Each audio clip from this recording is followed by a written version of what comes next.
Live from the campus of Westfield State University, this is 89.5 FM, WSKB, Westfield. Support for the community programming of WSKB is provided by Westfield Bank. For more than 160 years, Westfield Bank has been an important community presence and commercial leader in the Pioneer Valley. With convenient full banking services in Westfield, West Springfield, East Longmeadow, Agawam, Feeding Hills, Springfield, Southwick, as well as Enfield and Granby, Connecticut, visit us on the web at westfieldbank.org.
Rick.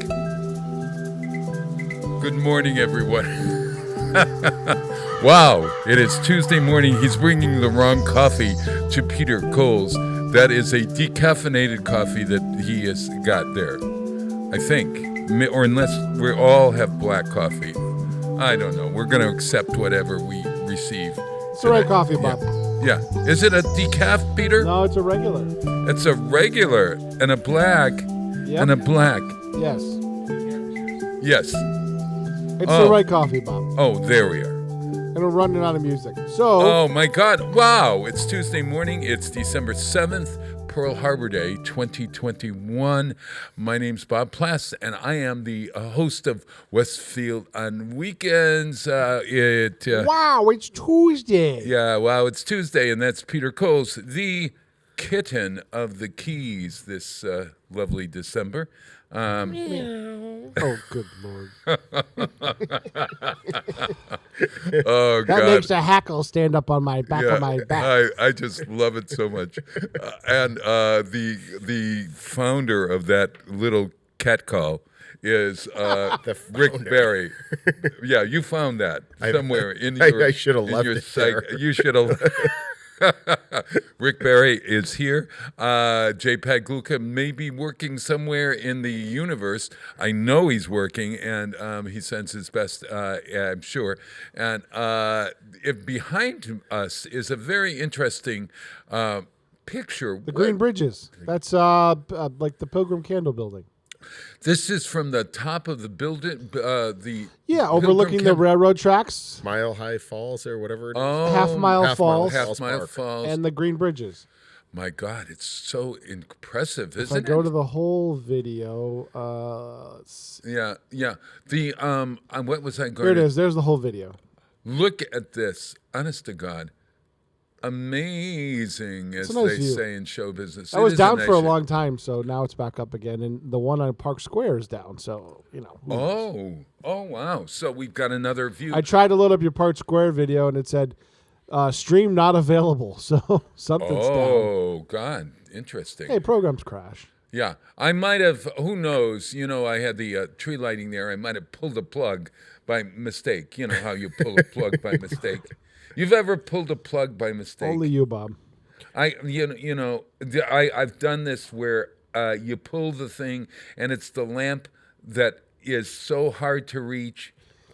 The one bulb. Just remind me not to have him in the hospital room with me. Oh my God. Oh God. Oh yeah. Oh well, but yeah. Just kidding. Westfield on Weekends is continuing Decemberfest, and you can find out everything that's happening for Westfield on Weekends at westfieldonweekends.com. That's my story. I'm just sticking to it. We'll talk a little bit later, but I got to say that this was the weekend for my feeling the importance of friends. More than anything. What happened, Bob? Well, a couple of things. First, somebody came up to me and said, "Please," it was Matt, Matt Jones, and he said to me, you've never told a story." Or we were talking, and I said, "I haven't told a story of my dog dying. I just mentioned it in passing," and so he said, "Yeah, you haven't." And so I said, "Geez, I think I'm going to tell it this weekend," and then our dear friend Tom Trant died. And yesterday was the funeral, and the wake was on Sunday.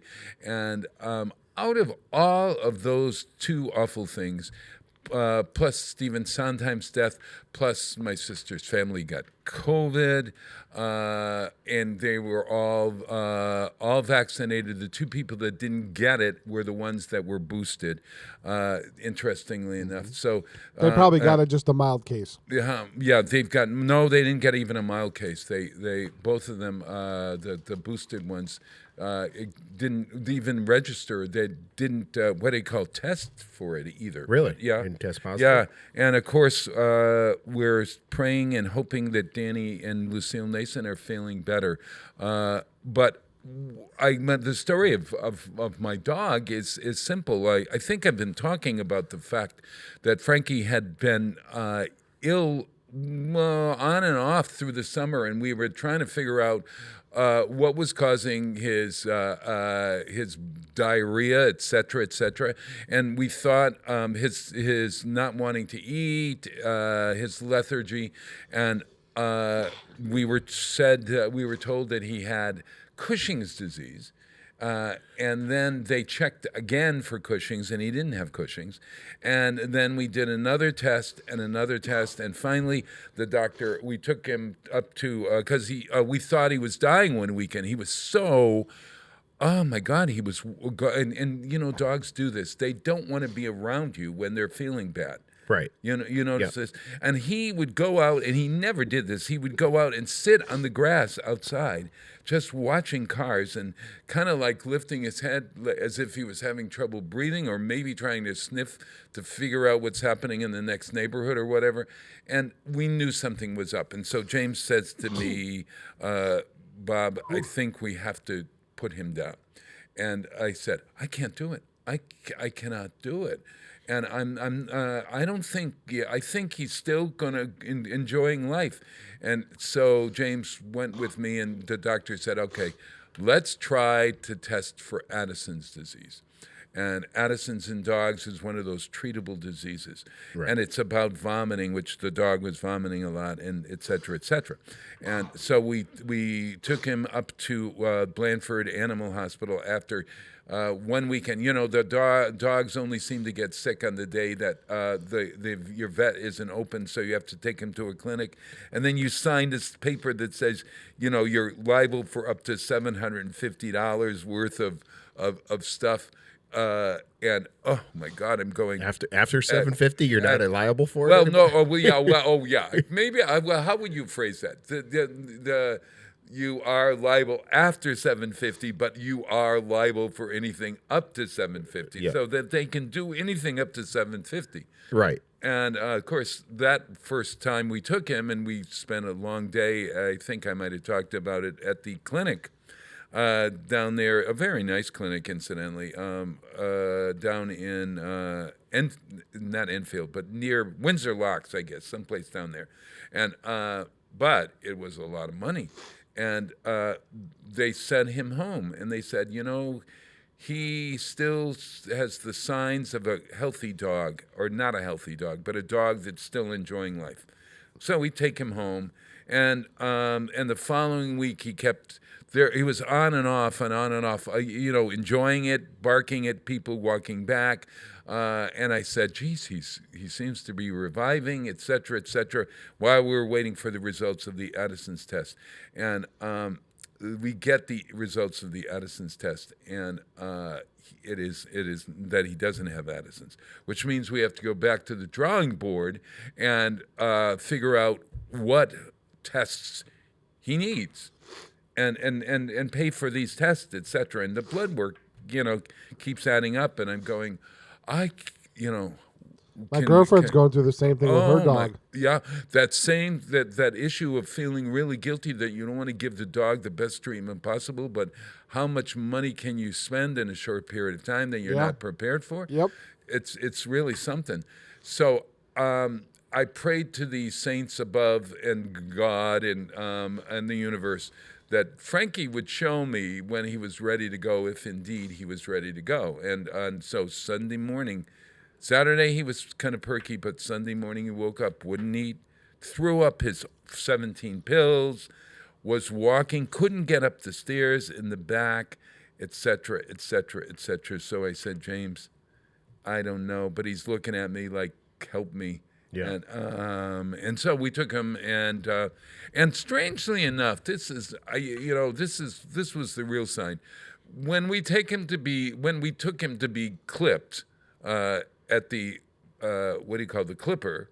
What do you call those people? The groomer. The groomer.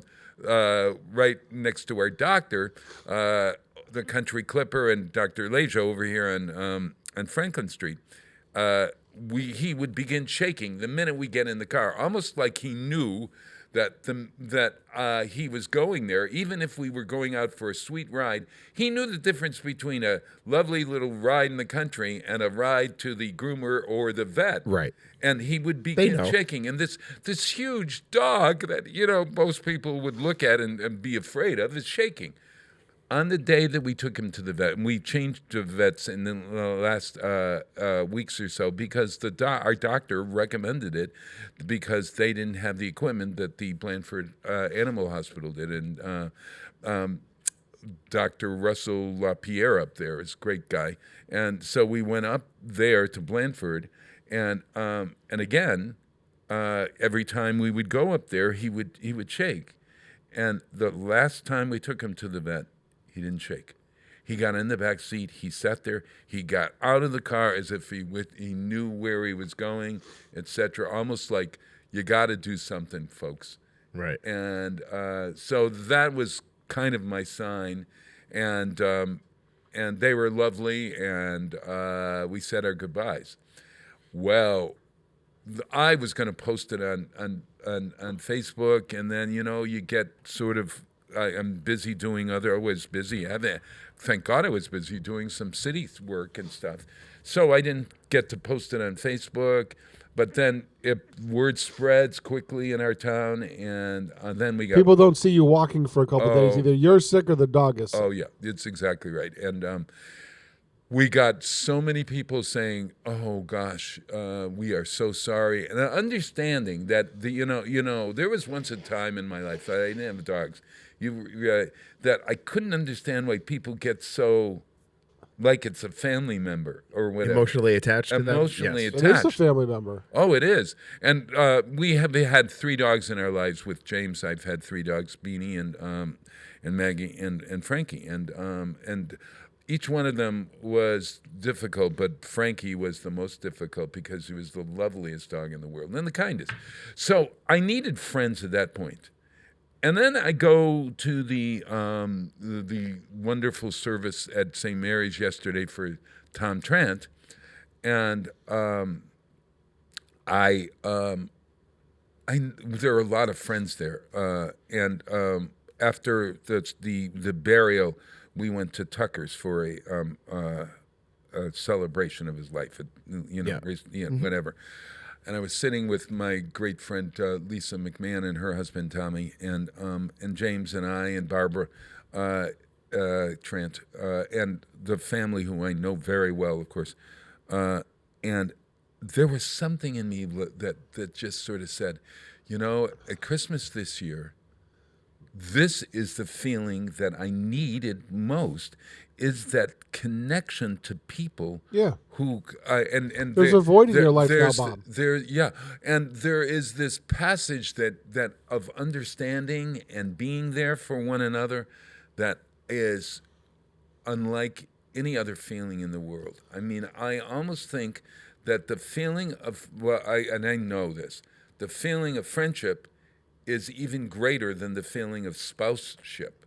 Because your spouse is your friend, I suppose. If you really, I hope your should be your best spouse friend. Should be your best friend. Yeah. But that kind of thing about friendship is just so important. Have you felt that in your life in terms of friends and stuff? Yeah. Oh yeah. Yeah. Yeah. That's. I mean, maybe it sounds trite, everybody, but I just had to say it because I've been thinking that and thinking. I sit there and in my home and for the last 2 years, and we've all done this, and not seen my friends in the same capacity that we had before, and I know what's missing. It's just an understanding friends, Right. Have you had many friends in your life? I kind of keep my inner circle kind of small. Do you? Yeah. Yeah. Yeah. I only have, a few good friends and stuff like that, and kind of keep. Do you have I know a lot of people. Do you have a big Facebook? Yes. I do. Because I always say I have. Everybody knows me. 1,300 close friends. Right. 1,300 close friends on Facebook. Well, we know that's not the case. Peter, you I must have have a few close friends too. Yeah. The people that you have, and then with my schedule being so crazy, it's even tough to spend time with the close friends. Oh gosh, no. And our close friends are those that you cannot talk to for a couple of weeks, maybe even months or so, and you talk to them, or maybe even years. I hope that's not the case. Those are what you call lifelong friends. Lifelong friends, and or people who are there in a special way within your heart. It's an interesting thing, but at any rate, that's my story on friendship and dogs. Would you consider another dog down the road, or would you switch to a cat? Oh God, no! Oh, I hate to. So please, God. See, I love Kathy cats. Palmer's coming in later. I love cats because they're somewhat self-sufficient. Well, see, that's one of the reasons why I necessarily am not as fond of cats as I am of dogs, is that they're too damn self-sufficient. I want that. If you don't have a kid, you want needy, Bob? Huh? No, I don't want needy but at the same time, I want this feeling. I don't know that the cat knows.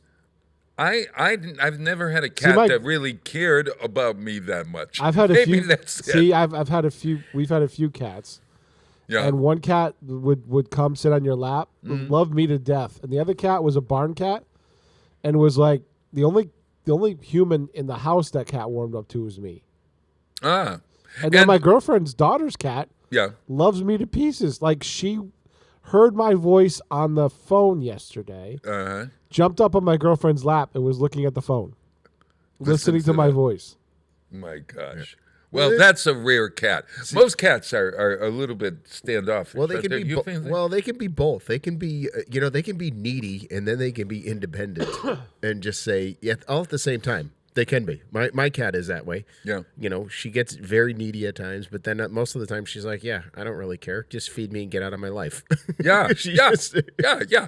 But you what? I mean, like, there are some cats that go to the window when you're coming home. Well, they're probably doing that because they know they're going to be fed or whatever. But there is this great look on a dog's face when you come in that you're the only person in the world that they want to see, you know? And I had to sort of get used to that with Frankie because James was alpha dog, and I was, you know, he would be licking, oh my God, you're home. And then it would be like, Frankie would go, Bob, you're chopped liver. You're there. You're not You're there. But you know, there were other times when he, you know, he was great that way. But could I ask your cat's name? It's not Fluffy or anything. No, like that. it's Mitzi. You know, that sounds like a cat's name. Mitzi. Because of mittens? No. The cat had when the cat. I didn't really Sounds adopt like the a cat. showgirl. I didn't really adopt the cat. The cat kind of like stayed at my house. The neighbor had grandchildren, and they had found kittens, and somebody had thrown them in a dumpster. Oh gosh! Oh no! I would never do that. And this was the only one that was not adopted. So they were taken, and she had some younger kids who were tormenting this poor creature, and it would be sitting on my steps all the time, like looking at me, like please help me. Yeah. And it was the winter time, and I kind of let her in on the breezeway, and she kind of sat there, you know, out of the thing, and had the door open so she could go in and out, and you know, because she wasn't my cat, but you know, but then eventually she just kind of stayed. She became your cat. Yeah, I told the girl, and the girl moved out next door, and she's like, no, we don't want the cat, and I'm like, really? I said, that's just wrong. And she's a great cat. Yeah. She's a great cat. She used to be she's 16 right now. She is. See, this is the other thing they live a long time, don't they? Kathy can tell us. She's a cat woman. They can. Yeah. But she used to be everybody used to call her the bully of the neighborhood. Loved people. Didn't like dogs, and put every single dog in their place, no matter what. Really? My neighbor Paul has this behemoth of a lab mix dog called Zonka, and it's the dog's head's about the size of a basketball. Yeah. And a big dog, and so one day I'm out in the yard. That's what you picture when you hear "Come Zonka." You know that there's going to be this monster of a dog coming through the door, right? Yeah. And not a Chihuahua. So I watched them coming down the street, and the cat's sitting at the end of the driveway. So I live on a cul-de-sac, so there's really not a lot of traffic. So she's sitting there staring down the street, and all of a sudden I watch Paul get pulled to the other side of the street and walking up. So I didn't think anything of it until he says he was walking back by and he goes, "Hey, Rick," he goes, "whose cat is that?" And I said, "Oh, that's mine." And I said, "Why?" She says, "Zonka is petrified of your cat." Ah! I said, "What happened?" Well, Zonka was curious and went up to it, and the cat slapped him around. Oh, gosh. But your cat still does that occasionally to your dog. Oh, It's yes. rambunctious. Oh, yes, because Sadie doesn't know any better. Right. Sadie just doesn't know any better. Again, Sadie's still a puppy and wants to play and thinks that, because it's another animal, it's time to play. Yeah. And so there's that swatting, exactly. and you go, the claws come out, and there's a yelp. Have you ever, like a feral cat, the woman who lived in the house that was torn down where East Hampton Savings Bank is, Leslie Lambert's mom, she was a lovely person, but there were some cats that were living in her barn that were feral, and so when the barn and the house were taken away, all of a sudden they were hanging out at our place. They have to find a place to stay. And they were frightening. And they would give this face, and they would hunch their back at us like they were going, it was like, and the face All right, it's on, Bob. Oh my God! Have you seen that? Yeah. I mean, regular cats don't do that. You've never seen the Mitzi. Only when cornered. Only when cornered they will. Yes. Really? Have you seen that Yep. in your? Oh yeah. Yeah. Yep. She will defend herself even to this day. Even at 16 now, she will defend herself if she has to. Oh, I've never seen it on a nice little cat Yep. or whatever. I don't expect it. The funniest thing that ever happened to Mitzi is I was out in the garage and I heard this chirping noise. And I'm like, what the heck is going on out here? So I walk out and she's sitting next to the side of the garage like she always do. All of a sudden, a cardinal comes swooping down at her, grabs her ear. Must have gotten too close to the nest. Grabbed her ear. It was the male. Yeah. Came down, grabbed her ear. This yelp that came out of this cat, and then flipped in the air as the bird flew away. And she took off and ran. I couldn't find her. She's like, I said, okay, she'll come back. She come back. She's got this cleft ear. A bird Came down and cardinals are everybody They're thinks just that little they're creatures. sweet in these things. They are just as bad as blue jays. Cardinals can defend, and they were defending themselves, and geez, it was and she every we had a bunch of trees taken out on the side of the house. That's where the cardinals would nest. Yeah, she would go and just sit underneath those trees to torment them, just to be annoying to them because they were. So this annoying cardinal to her. finally said, "I've had it. It's enough. I had enough. Mitzi's on my target now. Yeah, and she kamikazes right down. Yeah, she's got a cleft ear. She's got a cleft ear from it. I love it. I love it. Now, would you give us your impression? Now, you do a kitten for Kitten of the Keys. Oh no. Let's hear Mitzi. I can't do her. Does she have a different tone than that little tiny voice of yours? She's got a number of different vocal voices that come out in her, whether she's hungry, whether she wants to be Got to train the humans, she wants to be fed. Yeah. She wants to be fed, or she just wants to know, hey, I'm here. Oh, okay. Well, Peter, would you give your impression of the cat, please? We've never heard it from that side of the room. No. Yeah. Oh, why? Meow. Oh. There we go. You got to get that high thing in there. Meow. Oh, yeah. Geez, it sounds like I used to take singing lessons. And in order to blend your head voice with your chest voice, there's this exercise. What did you do with the money? What did you do with the money for the meow? Meow. That's not a cat. Did you spend the money on candy or something? Or God, my neighbors used to, because I wait a minute, let me see if I can do it. Meow, and there's you blend it so that there's no yodel. Yeah. You know how to yodel is between two kinds of things. So you don't have that crack in your yodeling. Yodel like that? No, it doesn't crack like that. But I can yodel when it's a little early in the morning for you guys to be either hearing it or for me to be doing it. Yes, so it's let's torture. play a song and whatever. Before you do that, there's a quote that I saw yesterday. You were talking about friends. Yeah, it came up on my Facebook page, and it says, there are three types of friends in life. There are friends for a reason, friends for a season, and friends for a lifetime. Oh man, that's perfect. Oh my God, yeah, it's almost like there is a great quote about community. I'm not going to get it totally right, but there's community that is formed because you are by community by crisis. So in other words, community for a reason. We want to get out of this elevator, so we better band together. The elevator is stuck between floors. There's community that you choose. And there is community that happens, right, or whatever, something like that, and it's very similar to friends. We choose our friends. We don't choose our families. How many times have you heard that? Right. That we are born into families. That's like you're born into family. You choose your friends, but you can't choose your family. Yeah, that's right. That's right. And your family, your extended family, are your friends.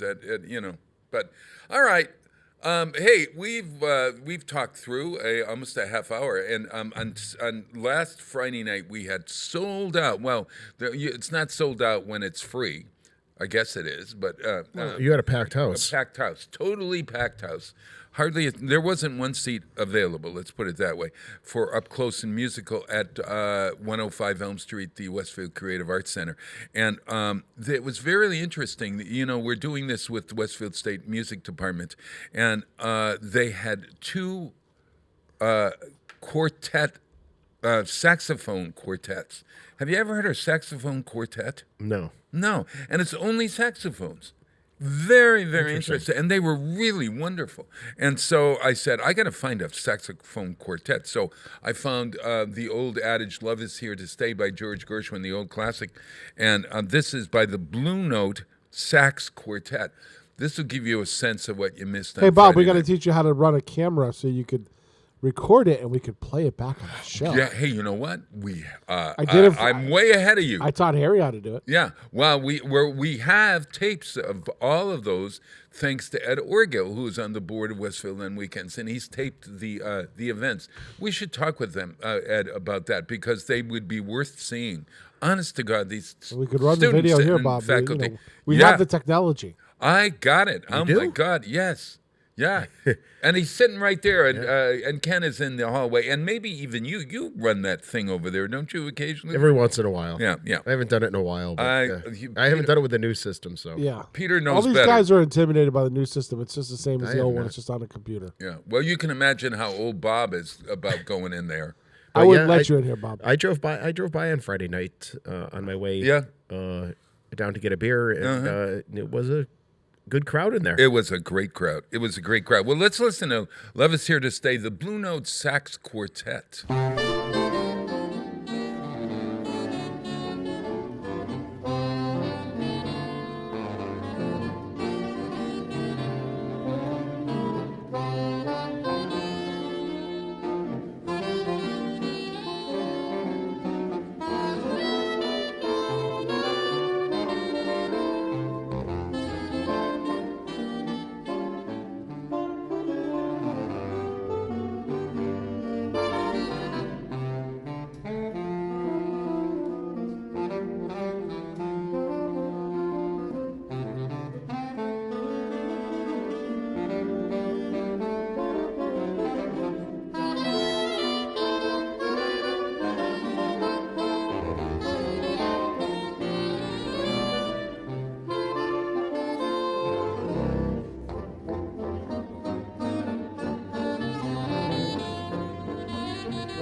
Support for the community programming of WSKB is provided by the Barnes & Noble College Bookstore in the Ely Campus Center, offering Westfield State t-shirts, sweatshirts, and gift merchandise, all of your academic needs, and offering textbook materials in new, used, ebook, and rental formats. Available at the bookstore on campus or online at westfieldState.bncollege.com. This is Ken Stomsky from Ken's Den on WCPC 15 and 89.5 FM, Tuesdays, 8 to 10. Community Radio. 89.5 WSKB. Live from Studio 120 at Westfield Technical Academy, this is WCPC Channel 15 and 89.5 FM WSKB Westfield. Wow, it is Tuesday morning, December 7th, 2021, and counting. My name's Bob Plass. I'm here with Kenny. No, Kenny's not here yet. What? I don't know where that came from. Yeah. I'm here with Kenny Stomsky. No, I'm not here with Kenny Stomsky.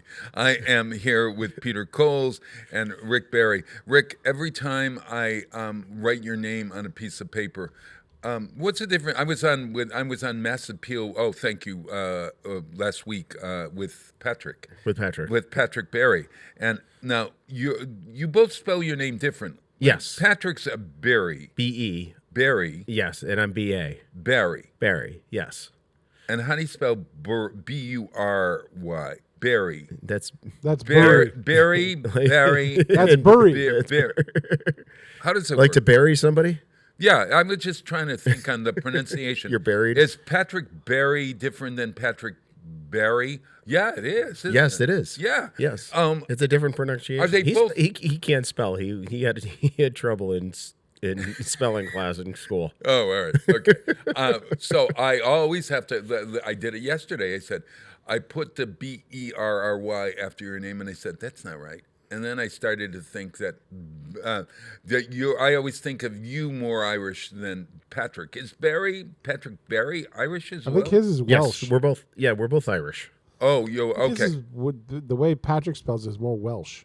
The B-E-R. Actually, no. They're both from Ireland. Oh, Yeah.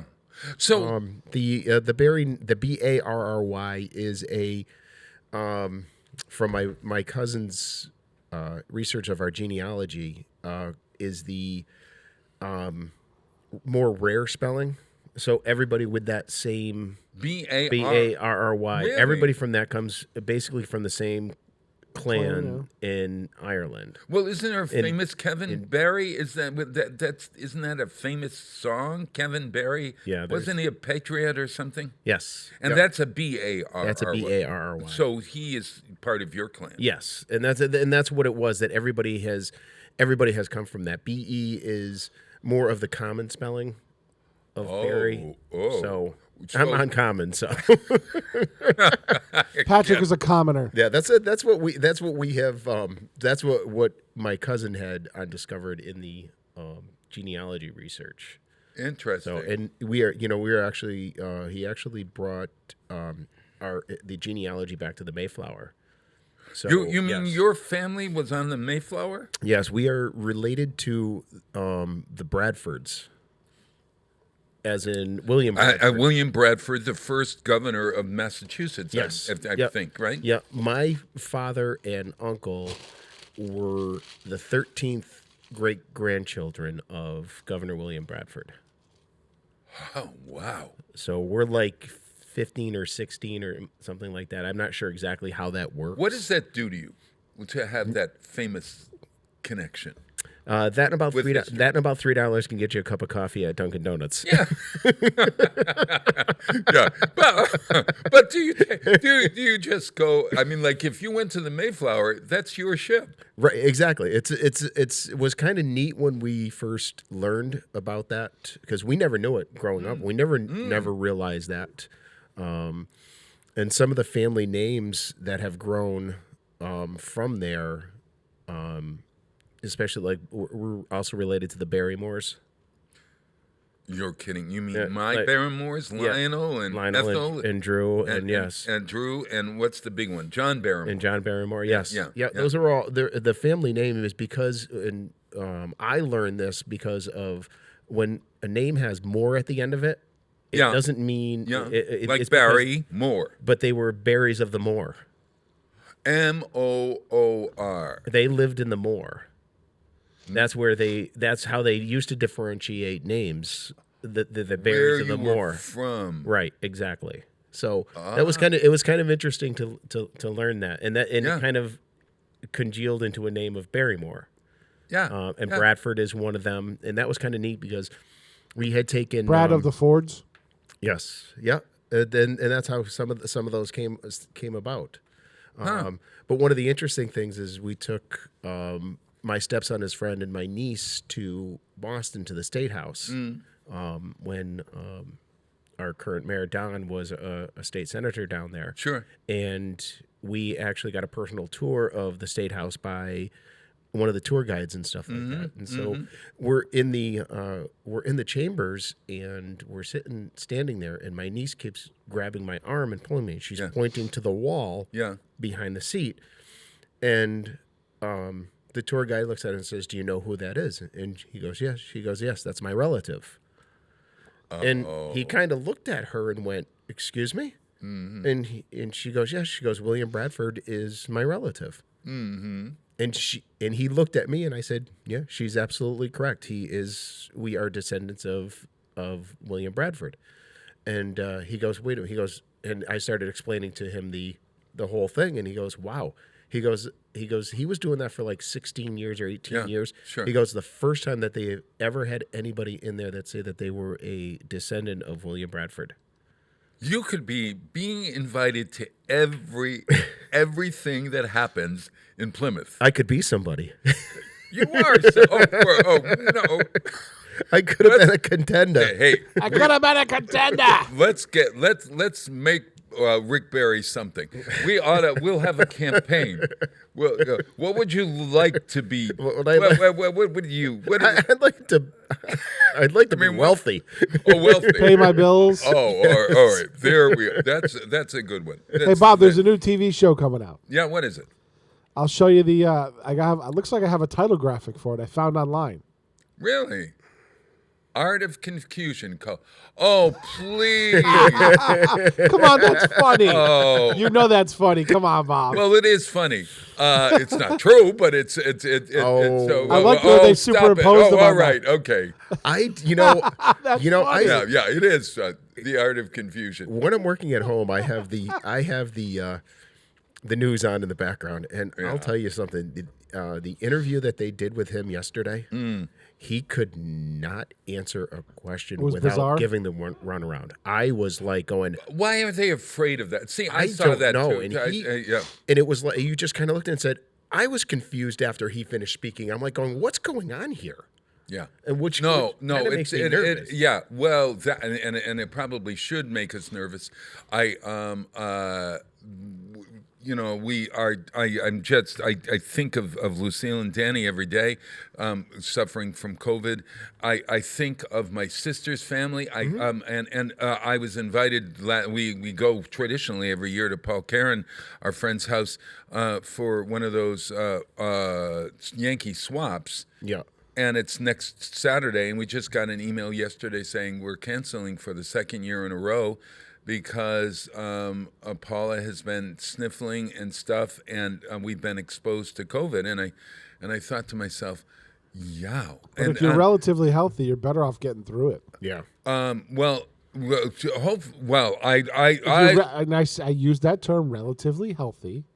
What are you saying? Not to get vaccinated? No. Absolutely, you should get vaccinated. Oh, okay. I'm still worried about the booster shot because everybody I know got violently sick after getting the booster shot. Well, the good news about the booster shot, according to, and I have secondhand information here, or that my sister's family, as I said, the two that did not get sick and did not test COVID were the boosters, the ones with booster. So I think we ought to get a booster shot. I think it's not gonna kill us. I don't think it's gonna kill us. I talked to my doctor and he said right now not right for you.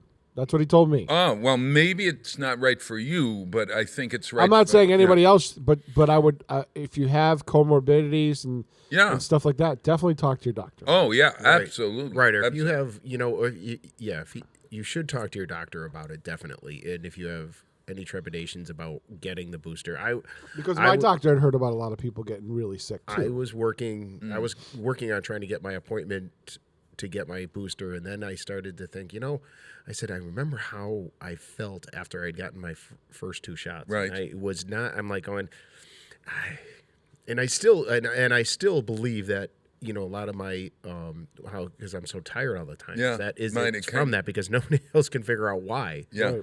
Well, here's the deal. I had a lot of doctor effects too. But I would rather be sick after a booster, a mild sickness, than dead. Yeah, but there's a lot of things like I got tested for my heart. Thank God that God. seems to be relatively okay. Oh, good. But we still haven't figured out why I gained 40 pounds in less than 4 months. Mm-hmm. That we haven't figured that out yet. So we're going, okay, your heart's okay. We ruled that out. Right.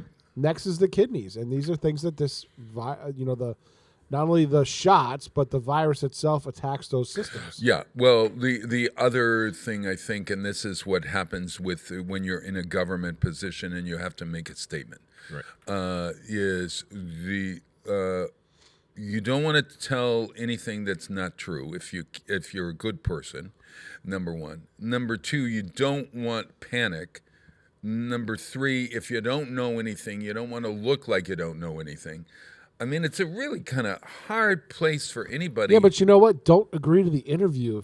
If you don't have anything substantive to bring to the table, just walk away from. The problem is now these virologists got the limelight for a little bit, and I like my 15 minutes of fame, and I don't want to give it up. It's like. Mm-hmm. Walk away. Like, yeah. Because what you say has consequences. Yes. Except that somebody like Fauci and or Vivek, who is our Surgeon General, Vivek, what's his last name? Oh God, I can't think of it. But they have to appear. I mean, and it's you could just say, you know what? I'm going to decline the interview because there's really nothing new right now. And or there's something emerging that we don't know enough about yet to comment on. Yeah, but they're speculating. You know what? I think you say that at the beginning of it. I would say that you look. I don't have any new information. But then you have 3 minutes to fill, Bob. All right. You know what? Yeah. Just like you and I talking, it's going to progress to places that are going to get you in trouble. And the journalist in me would ask those questions. The journalist in our folks on television, they're going to look. They're not going to, I think they're probably going to say, give us something good. Give us some good news. Please give us some good news. And they're hoping for good news. So then you ask for some good news, and then you're going to wade into territory around Omicron that you don't want to say yes, it's okay. You don't want to say no, it's okay. You look at the samples from all of the people who have had Omicron. Maybe a healthy group. Does it mean that that seniors with Omicron or somebody who is immunocompromised? Does that mean that Omicron will, do them in? How do we know, right? And I think, but that it is so hard. And I think half of the stuff that we get is with journalists regardless of whether it's Fox, CNN, MSNBC, BBC, or whatever, are going to be wanting to fill that 15 minutes.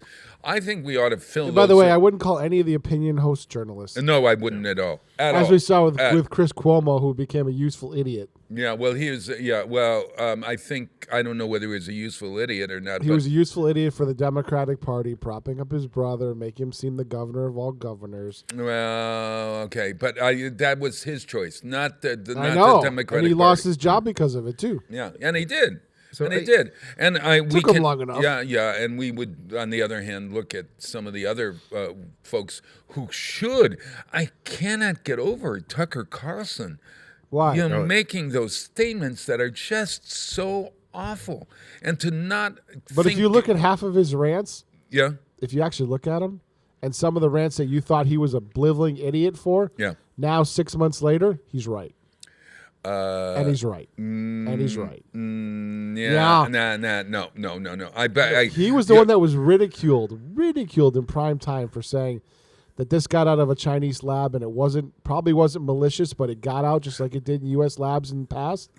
And he was ridiculed for it. He was. No, I think it may have been connected to the Chinese virus, calling it a Chinese virus rather. Because every virus, we've had this discussion before. Yeah. Every virus that ever has been huge pandemic style has been named after the place of origin. Except now. Except for this one, because you don't want to piss off the Chinese. Because we've No, got to you be don't. sensitive. No, Bob, no. I The think, reality of it is the Chinese government is the most powerful government in the world right now. yeah, okay. That's the reality of it. But the reality is that we do not want Asians, people who are Asian in America, to be taking the blame or either the crimes Bob? against Asians went up Only after that No. when he Bob, really wanted to call it the Chinese virus. Bob, the That's crime- why we don't want to Bob, want to think that. The crime statistics don't prove that out.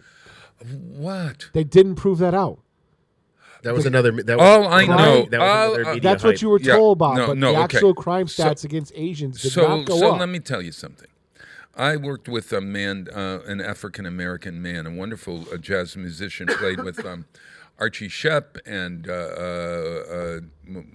Ray Charles and all, and he was a wonderful man named Charles Majid Greenlee. We worked together at the Cultural Affairs Office, and he had retired from, well, he still played, but he had a talk like this, and he would, I used the word blacklist. And he said, Bob, I have to explain something to you. When you use a word that has a negative connotation, and you put the word black in it, there is something that happens within folks that who are white and black, and and he said, try to avoid using that word, and I thought to myself, it's a really interesting thing about vocabulary, or when we name something, and especially something that has something really awful attached to it. All right, Bob, I got an abstract for you. But I just think But that if a it's word better is- to, yeah. If a word is so offensive, right, Yes. that would cause somebody to punch you in the face, why does that, the person that is offended, why do they use it? And you know what I'm talking about. What? If a word is so offensive to a person that they would punch, if they're offended by it, they would punch you in the face. It's that offensive to them. Why do they use it amongst their own culture? Why? Just tell me why. For their own, because it reduces the I- power. if the And word- okay, I can talk about this If because the word is that offensive, it should be eradicated from I the would language. I would hate it. Well, okay, but to diminish. Let wait a minute. me talk. Okay. Okay, I'll talk from the gay perspective. All my life, I was people would call me queer. Okay, and there was a time, or that he's so gay. Well, later on, gay didn't come in the 50s or early 60s. I think you're happy, Bob. Oh no. Okay, I yes, know, I am. I know. Oh, yeah. I take it from the original no, intention. Oh no. Okay, yes. Well, at any rate, when people called me queer, it really got me in the heart. So then I see gay folks calling themselves queer and adapting the word or taking the word to take the power away from folks. You're going to call me queer? I'll call me queer. And when I call me queer, I have a right to call me queer. You do not have a right to call me queer. But Bob, what's the best way to defeat a bully? The best way to defeat a bully is by ignoring them and don't acknowledge them. You try to ignore somebody when you walk down the street and somebody is yelling at you and Bob, I've making been you feel fat less. for a long I time know. in my life. So you and I've should gotten understand. a lot of crap. And you know Yes, what? yeah, I defeat the bullies by ignoring them. Well, that's refusing you. To acknowledge them. That's you. But there are folks that I would say this, Peter. You not more than anyone, but you have an experience of that. Just imagine that everybody cannot necessarily walk by. And Bob, I see how the high school kids look at my gut now. I know. I So, smile at them. Yes, right. And that smile is indicative of your adopting the word. It's reflective, as if you adopt the word. When you say, I am fat, it reduces the sting of me saying that.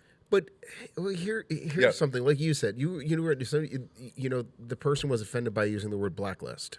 I'm sorry, we've got a wall over here that's black. We can't call it black wall. It's a black wall. No, that's absolutely right.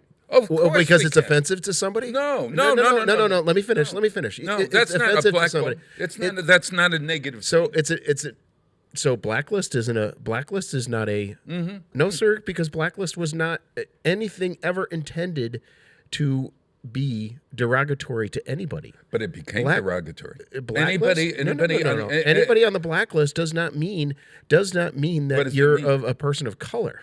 No, it doesn't. And it never, ever, never has. But a blacklist. So to me, you're telling me that somebody says that they're blacklist. That's offensive. It is offensive because it's a blacklist.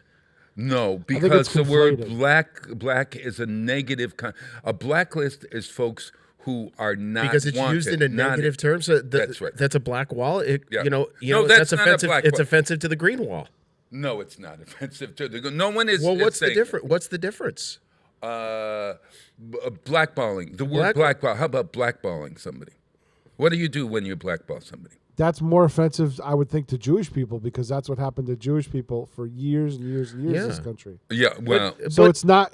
What Rick is trying to say is there's no race denoted. There's no race in it. No, there isn't. No, and blacklist. The term blacklist means that you have been taken out of the light. You've been taken out of the limelight. You know what the definition of black is? Yeah. The definition is all color. No. The definition of black is the absence of light. So it has a religious connotation. And it's a description of a color. Absolutely. It doesn't mean anything about a skin color. Wait a minute. Oh, go back. A black person, they have the African American. That was something that was adapted into the English language by people to call them that. Better that than what they were calling them. Well, there's different connotations into that word too. There's one that's derogatory and then one that's not. Yes, it's exactly right. The word Negro is not derogatory. No, not at all. But the other connotation of the word is. Well, the other word, yes, it is. Right, but they use it. Yeah, they use it because they say, I am the only one that can be using it. Now, do I agree? Do I use the word queer to refer to myself that I'm a queer guy? No, because I don't like that.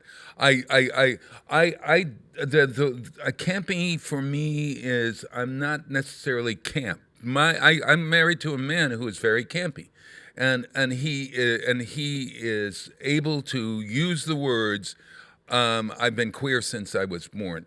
And the words that gay folks, it's part of their vocabulary, and a lot of those words are taken to take back the power, and it's an interesting thing about words that because we can spend hours dissecting whether somebody should say this word or that word or whatever.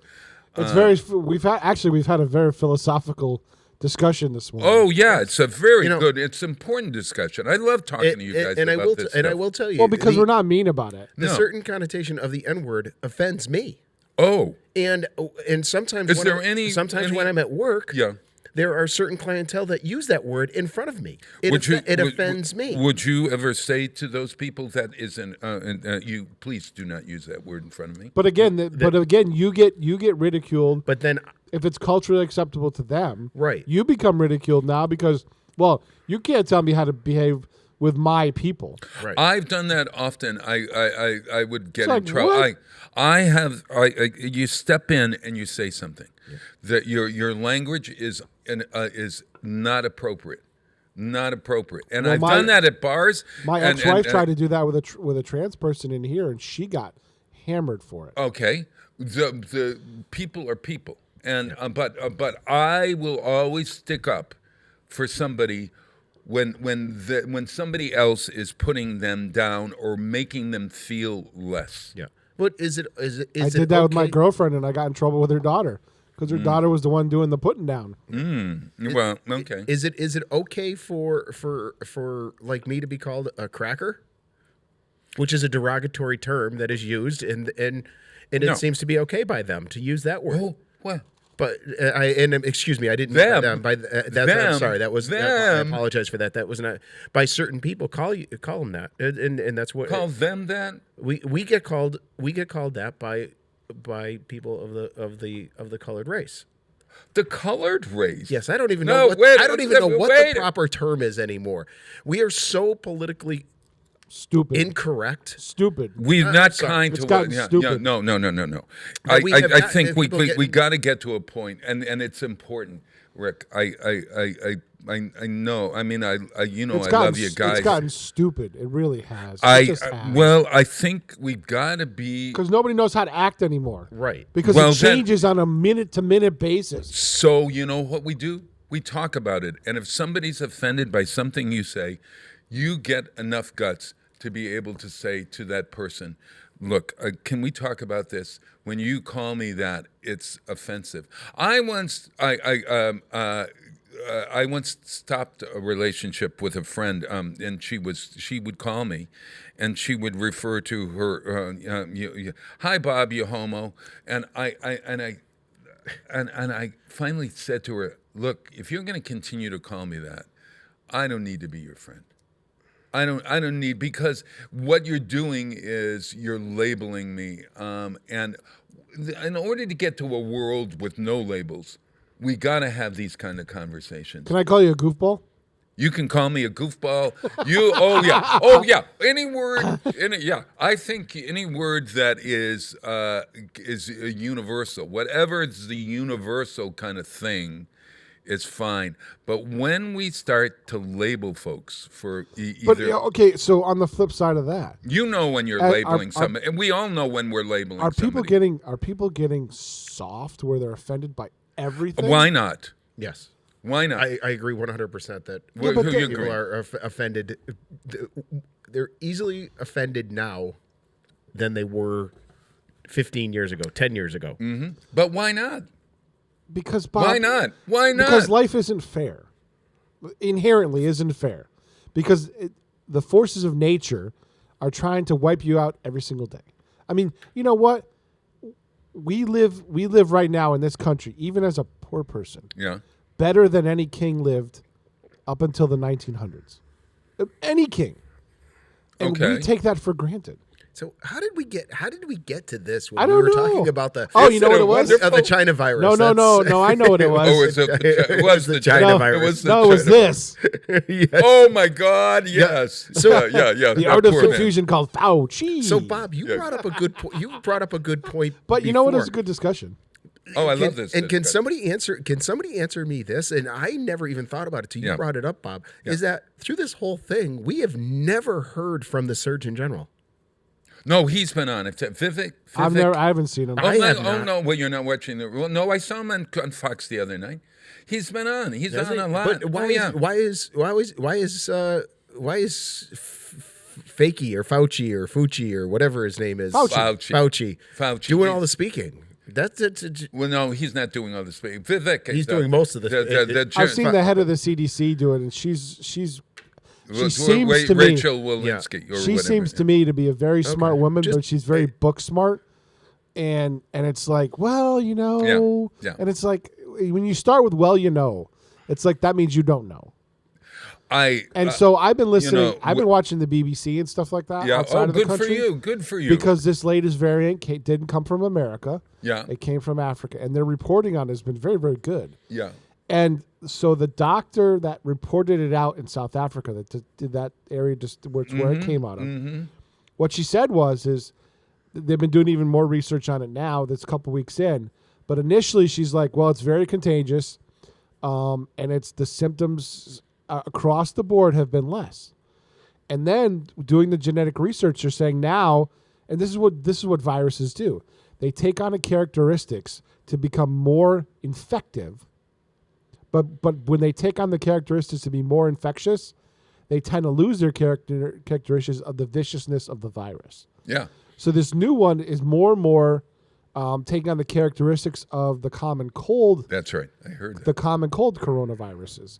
So that's good for the population, which means you'll get exposed to it, and you'll get sick, but not sick unless you have a lot of comorbidities, like you have lung disease, something like that, where it's going to attack your upper respiratory, like the common cold does, and flu and things like that. Yeah. But now the media has transferred. It's Omicron. It sounds like a Decepticon thing. But what's killing people in the United States is not getting the shot. Not even being just vaccinated. even just one. Yeah. Yeah. And the fact that Delta is still the dominant variant in the United States.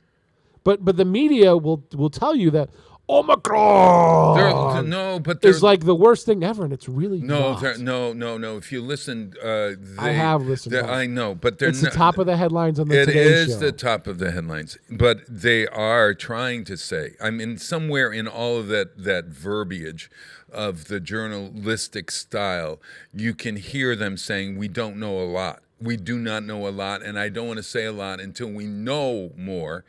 And then they ask another question and another question.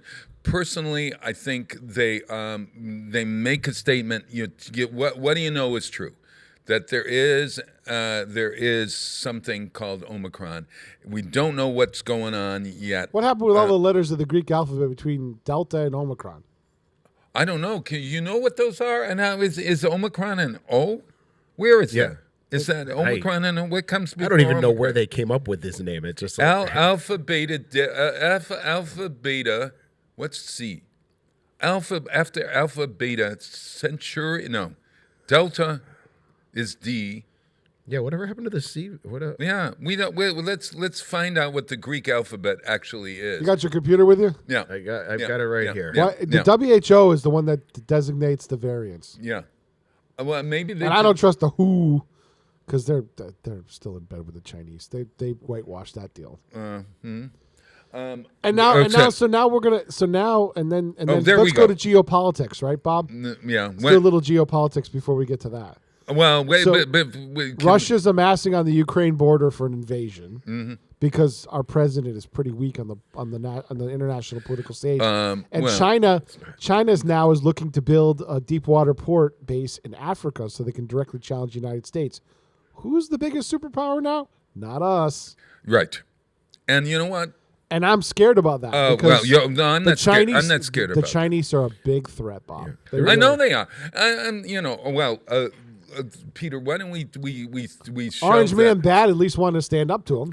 I think that there is such a thing as diplomacy, and not with the Chinese. Okay, but they've been thinking for the long term for 30 years. I think that I don't know.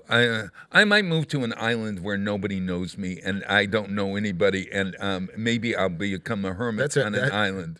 I'm all for that. As long as just you have myself too. All right, okay. Sit in a chair with somebody bringing me drinks every hour. This is find I'm with you. And then we can have debates around where we've been. Bob, find some place with the internet and we can still do the show. So that's very true. That sounds good. So to give us the latest update on Greek alphabet. So to let you know, there is no C. It's alpha, beta, gamma, delta, epsilon. Alpha, beta, gamma, delta, epsilon. Zeta, eta, theta, iota, kappa, lambda. Well, why do we skip all those? And mu, and nu, and then mu, nu, xi, and then omicron. With a K. What the hell happened? Oh, yeah. Now, I believe that I have seen the... With a C. With a C, right. So they're spelling it wrong. oh, my God. Well, demerits to the journalist for that. Yeah. It's alpha, beta, delta, gamma. Alpha, beta, gamma, delta. Alpha, beta, gamma, delta. Epsilon. Yeah. All right. Okay. I don't know what... Chi. Where's chi come in? Chi. That's C-H-I. a T. Chi is an X. Oh, yeah. It's the letter X. Yeah. It's way down in. It's way down in. Yeah. Wow. Isn't Chi like Chinese or something? It's like a T. No. No. It's a member. And how about pho? P-H-O. Is that one? Or have I got that confused with the Vietnamese food? There's a pi. Oh, there's a pi. Yeah. And then there's a PSI. Oh, yes. Psi. And omega. Omega's the last. Ah, my God. Well, we So- got to review. Yes. We have to review We're gonna- those. Are we going to take a quick break? And Yes, yeah, just yeah. well, you said it at the top of the hour. At the beginning of the show today is December 7th, Yeah. Pearl Harbor Day. Yeah. It's take time to remember, all the lives lost on December 7th, 1941, Oh, man. when Pearl Harbor was attacked. Yeah. Hey, Rick, do you know what song was playing on most jukeboxes, was #1 song during that year, 1944? Was that the song number 3 you have here? Was Yes. it Chattanooga Choo Choo? Chattanooga Choo Choo was Who do you- playing you have back it in by- 1941. You have it by Glenn Miller here. Who was it? The Andrews Sisters? Was that Well, the the They sang Andrew, with yeah, the Glenn Miller Andrew, Orchestra. no, Glenn Miller, Andrews the Andrews sisters, Sisters they sang sang with Glenn Miller. with Glenn Miller? Yeah. Yep. Pardon me, boys. Is that the cat that chewed your new shoes? That's a joke or something. Pardon me, Roy. Is that the cat that chewed your new shoes? There's a That's supposed to be the punchline. That's the punchline of something. Pardon me, Roy. Is that the cat that chews your new shoes? So this is Chattanooga Choo Choo. Yeah. And I remember, my father was a big World War II history buff, and PBS used to have the show. I don't know if you ever watched it, World at War. Oh my gosh, I loved it. What Have a you seen it in great- color? I have not seen it in color, but what a great show that was. We used to sit there and watch that, and I do remember seeing things. I know from like the movies and stuff like that, Liberty was taken, but Admiral, Yamamoto was actually quoted as saying, "I have to fear that we have just awakened a sleeping giant," after they bombed Pearl Harbor. Oh, interesting. So we're talking about, Yeah. The United States and wondering why they did that. Nowadays, the you're Emperor squabbling wanted it. too much There's to a- awake the sleeping Yeah, giant. there's a Yes. lot of controversy Yeah. around that. Yeah. Yeah. Well, right. let's hear Chattanooga Choo Choo on this Pearl Harbor Day. Not D. I get it confused with D-Day. D-Day is the day that Normandy invaded. All right, Bob, I'm shutting you off now.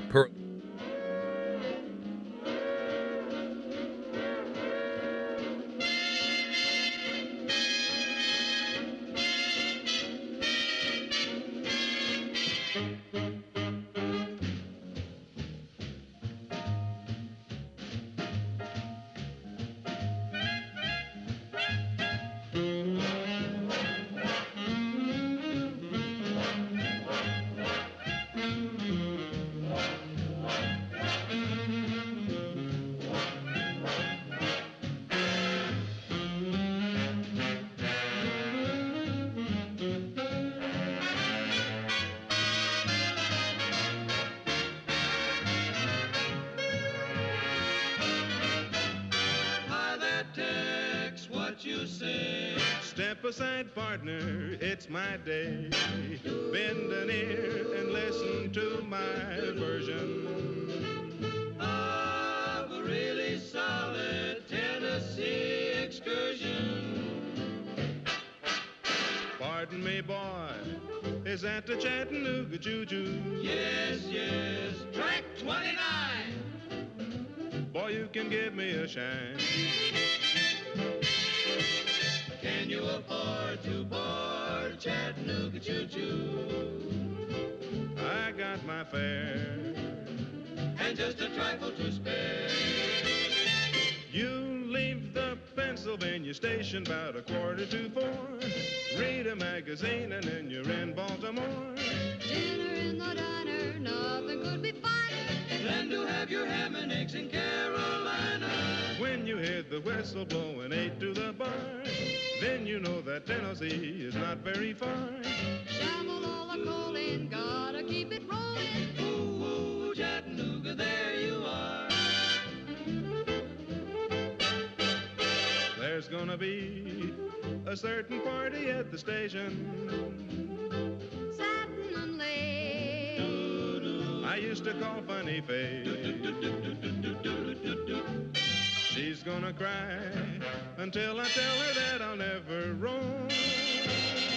So Chattanooga Choo Choo, won't you choo choo me home? Chattanooga, Chattanooga, get aboard. Chattanooga, Chattanooga, all aboard. Chattanooga, Chattanooga, Chattanooga Choo Choo, won't you choo choo me home? Chattanooga Choo Choo.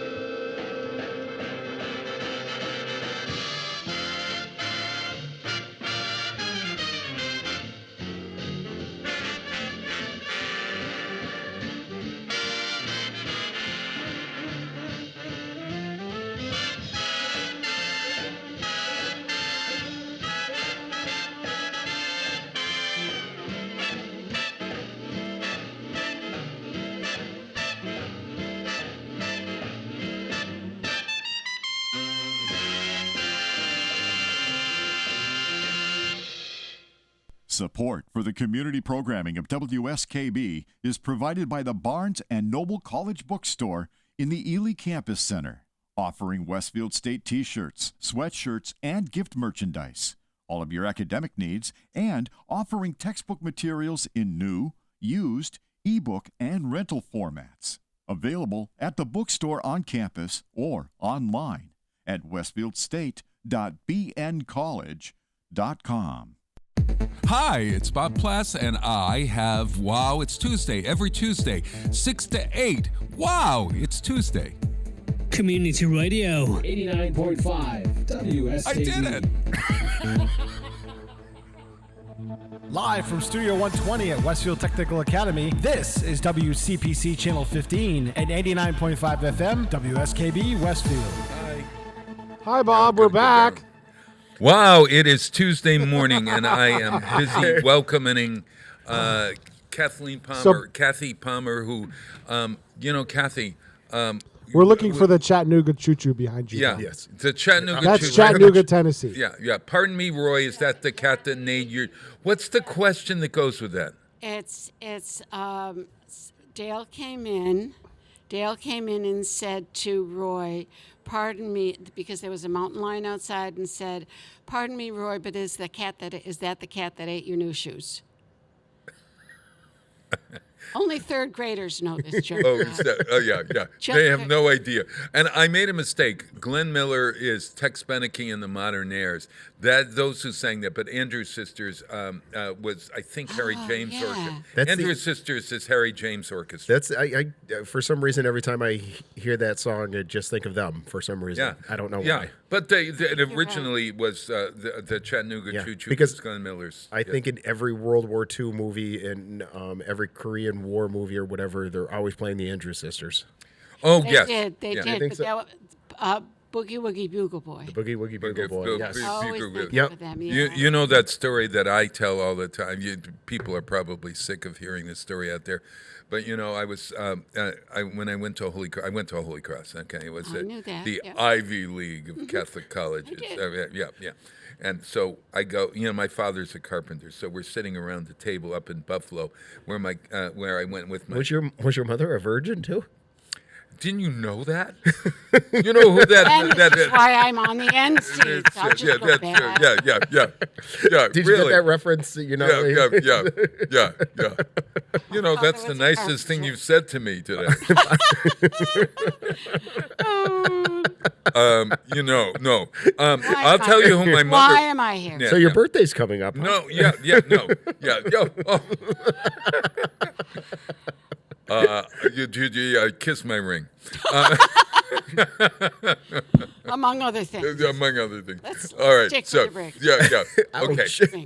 So we're sitting around the table, and my around the table, somebody, Mrs. O'Shea, said to people around the table, all the kids around the table, "What does your father do?" And I thought to myself, well, Chip's father is a lawyer. So, well, my father's a lawyer. My father's a doctor. My father's a CPA. And I was thinking, oh my God, my father's a carpenter. My father is a carpenter. And you know what I said? I made up. This sounds absolute. Where was I? What was I thinking? I said, well, my father is a business person, and or something. I don't remember it. But my mother is she's one of the Andrews sisters. And I thought, I'm never going to see any of these people again. I'm going to lie. And they said, you're kidding me. Which one? And so I said, the Patty Maxine and Laverne. You've heard of Laverne. So my mother, then I told my mother this story because at Parents' Weekend, as it turned out, I went to Buffalo with this group of guys for a football game, and I stayed at the O'Shea's house. It turned out that Mrs. O'Shea and I were great friends because he ended up being my roommate. Chip ended up being my roommate. So I saw them all the time, and I had to make a confession sooner or later that Laverne Andrews was not my mother.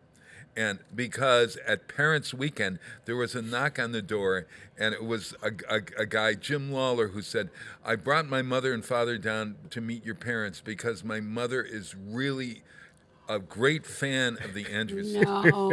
Oh, Bob, no. That really, honest to God. And so my mother ended up signing all of her letters to me at Holy Cross, Laverne. She always That's would call cute. herself Laverne. That's so cute. But it came from my inadequate, my thinking that I was less than. Do you see? That's why I'm sort of like tense about that less than stuff. You know, he started in on that story, and I thought there was a joke in there somewhere. You know, there was a lawyer or a CPA. Oh, yeah. Oh, you thought they were all sitting at a table. You know, and Mrs. O'Shea. Yeah. And we all walked into a bar. We all walked into a bar. Yeah, you got an Irishman. Oh, my God. And It's the a rabbi was perfect there. show. Oh, was that derogatory? I- I'm sorry if I was offending the Irish. Yeah, We don't get offended. I'm Irish. It's okay. We don't get offended. No, Kathy we don't. We Palmer. don't. And we've suffered a lot in this country too. Yeah. Hey, Kathy, you've Bob. never been on my show. I have never been on your show. Ever, No. ever. And we were sitting here, and there's sometimes I don't have a guest planned, and we were sitting here last week, and Kathy, you had to get up early today for some. What was that and about? I have to tell you, Bob, now I know why I taught third grade. Because It does well when you're working with Bob. we don't have to be Oh, there God. till like 9 o'clock. This 7, I can't believe people are functioning. I got Hey, up listen, this I gotta get up morning. at 4:40, so Oh, dear Lord, yeah, Peter. no. I thought of you guys this morning. I thought they get up every time to be here for 6. And I was just rolling out of the bed. Yeah. I collapse after the show is over with, and I bet you do, because you're here 4 hours. Well, sometimes I'm here 4 hours, but I would say that by maybe 11 o'clock, I have this spurt of energy, and I actually get more done on a Tuesday than any day. Oh, Yeah, no, really. Interesting. But on Wednesday, it's like I've been jet lagged, like I flew around the world, and I cannot get up. wonder why that is. I cannot. I fall asleep at every sentence. Wednesdays is a bad day for me. So, so when I'm planning my week, I always have to go Monday night. I can't because I got to go to bed. Tuesday night, I'm getting over the early morning. Wednesday, I'm jet lagged. Put it all together, 3 days out of my life for coming to be on this program and be scintillated by the likes of you guys. Scintillated. You're scintillating, Rick. He's using scintillating. big They're both words just to confuse us. You know that. Oh, yeah. This early in the morning. Spell scintillate. Scintillate. What do you think? I would get the buzzer on the spelling bee if I tried to spell it. Exactly. This early in the morning. SCIN. Oh God. TI late. LLATE. Is there one L? Oh, okay. You asked us to spell it. I'm the English teacher. I don't know. Yeah. This conversation is Kathy Palmer. Yes, Bob. Yeah. So you had to get up early to take your car I in or did. something? I What's that? did. The Technical Academy is working on it this morning, just doing some simple repairs. So tell everybody why the Technical Academy. What did you just drive it up to the front of the school and go in and say, somebody take my car? Somebody help me. Yeah. Somebody please help me. Please help. No, it was suggested to me because apparently they do know you've had things done here, Bob. Have you? I've had a little work here done. Yeah. Peter, what about you? Several. Your car, too. I've had a whole bunch of stuff done. And my ex-girlfriend Megan, they did like an overhaul on her car. Wow. Oh my God, they're really great. Yeah, they're wonderful. Yeah. They fixed so many fender bender. Remember I had that car. Ripped off a few bumpers, There was a Bob. fender. Bumpers, The bumper was going haywire on my what do you call that kind of car? Hyper car. What's the your hybrid. My hybrid car. My your hybrid Prius? car was Prius. so. Your Yeah. Oh my Prius. God. We have cows that are hybrids. Is that the same thing? Well, I don't know if they're parking. They could be. They all and they're produce going- energy. Yeah. If They run on electricity. if they run over a bump and the bottom of the car gets ruined, or if you're not a good driver and you're pulling up to a curb and the bumper hits. So which one is it, Rick? I would say the latter. You think? Yeah. No Well, offense, that Bob. happened. Well, that happened. Especially 3 driving the times. Prius. Yeah, 3 times. And the great guy over here in automotive finally said to me, Bob, you may want to think about getting some kind of car with a higher. Yeah, because I've spent tons of money on this bumper. So at any rate, so he's now got a lift kit on all his cars. That is Prius. That's right. That's right. Yeah. He had bigger tires put on the Prius in a lift kit. That's right. Really. Oh, man. It looks like a Tonka truck. Oh, man. You're right. Oh, all right. So, Kath, so Bob, how did you? What do you call the school? How do you get an appointment with this thing? That's a really good question. I think you just call the school. I mean, Ken walked me down there, and I talked to them earlier, so that's how I went about it. But I would assume you just call the You school. call the automotive department and you make an appointment, and they will they will get you in. Sometimes they have to say, well, we can't. We've got enough cars. For It the was kids. a while. It took me a while. It took. It does. Yeah, couple- they do book up pretty fast. Yes, Yeah. but they charge much less, and you're helping. And it's great experience for the kids. Great experience, and those professors or those teachers actually are working closely with the kids to make sure that what their work is done well. The goal is to make all those kids ASC certified mechanics when they walk out the door. And Peter, I think, and this is not to malign any mechanics or anyone working on cars or any businesses, but because they're being graded on this and they're being evaluated, By the book. they've got to really be careful. Yeah, no, it's by the book. Yeah. But they have to meet the standards of ASE certifications by doing all this practical stuff.